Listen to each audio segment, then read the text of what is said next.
mafanikio makubwa tunayoyatarajia. Ndugu zangu, nimejulishwa kuwa jumla ya wataalamu wa mifugo takriban 3,800 watashiriki moja kwa moja katika kampeni kwenye maeneo mbalimbali nchini.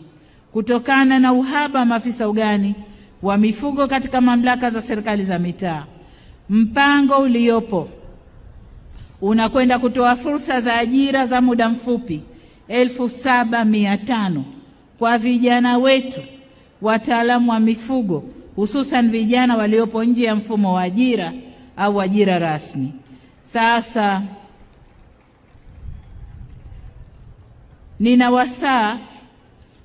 ninawasihi watambue kwamba wamekabidhiwa jukumu kubwa hilo, wakahudumie mifugo yetu kwa weledi na uzalendo ili kupata matokeo yanayotarajiwa. Tukifanya vinginevyo, tutakuja kulaumu wazalishaji wa chanjo, lakini kumbe uchanjaji umekosewa. Kwa hiyo niwaombe sana wale wote watakaoshiriki kwenye zoezi hili wafanye kadri watakavyoelekezwa na wataalamu. Hatutarajii kujitokeza kwa uzembe katika kuhudumia maisha ya mifugo yetu.